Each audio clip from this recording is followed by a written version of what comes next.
दो कारण हैं जिसके कारणवश घर में बेटे का जन्म होता है और उस जन्म का भाग माता पिता को प्राप्त होता है।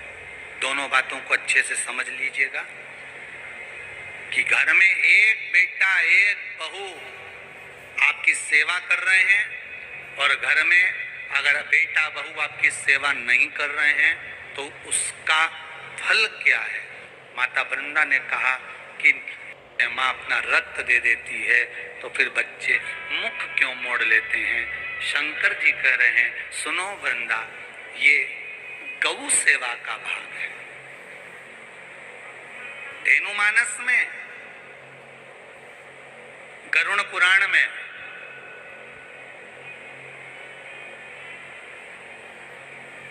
विष्णु संहिता में सुंदर बात कही गई है। यदि आपने गौ माता को रोटी दी है, प्रेम से सहलाया है, ताजा भोजन जानते हो, घर में रोटी बनी, पहली रोटी किसकी बनती है? गाय की।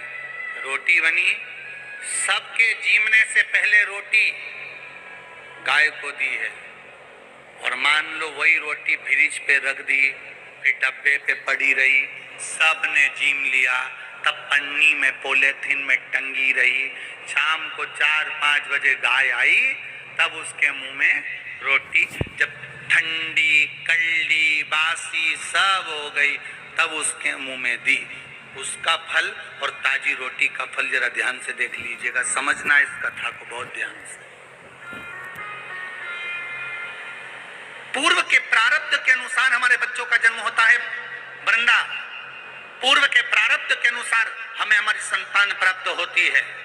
अगर किसी गौ माता की सेवा करी है, गाय को एक रोटी दी है, गाय को चारा दिया है, गौ माता की सेवा करी है, किसी की सेवा में अगर तुम लगे हो, किसी जीव को, चाहे वो चींटी हो, चाहे वो कौवा है, चाहे वो पक्षी हो, चाहे वो पशु हो, किसी जीव को अगर तुमने ताजा भोजन दिया है और उसकी सेवा प्रेम से करी है, तो तुम्हारे घर में जो बेटा जन्म है, तुम्हारे घर में जो बहू आती है, वो तुम्हारी सेवा में तल्लीन रहती है महाराज। और अगर तुम्हारे दरवाजे पर गाय आई, तुम्हारे दरवाजे पर जीव आया, तुमने एक बार रोटी दे दी और रोटी देने के बाद दूसरी बार उसको डंडा लेकर भगा दिया, तुमने गाय को ढप मार कर भगा दिया, गाय दरवाजे से भूखी चली गई, कहीं तुमने डंडा मार दिया, कहीं उसको अपशब्द कह दिए, कहीं चिल्ला के बोल दिए, हाओ अभी तो दी थी रोटी, फिर आ गई, अब मत क्या, मना कर रही हूं ना, अंदर रख दे छोरा, बार बार रोटी देगा क्या, अभी दी तो थी। और घर में चिल्ला चोट करे, बड़बड़ाए, गाय को देखकर जब एक बार दे दी ना, बार बार देंगे क्या, जान दे उसको, या डंडे से भगा दे, या उसको पूंछ दबा के भगा दे, पानी डाल दे, जा उसको जो अंदर घर में गाय दरवाजे पर खड़ी है और एक बार रोटी देने के बाद तुम्हारा मुख बड़ बड़ बड़ बड़ करे, समझ लेना बेटा और ऐसी बहू तुझे मिलने वाली है, जब तुझे रोटी देंगे तो बड़ बड़ बड़ बड़ वही समझ। इसलिए होशियार हो जाओ खरगोन वालों, वो क्या बोलते, सावधान इंडिया, सावधान।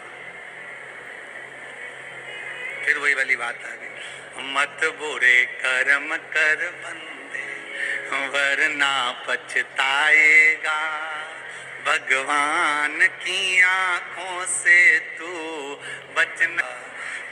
बच नहीं पाएगा।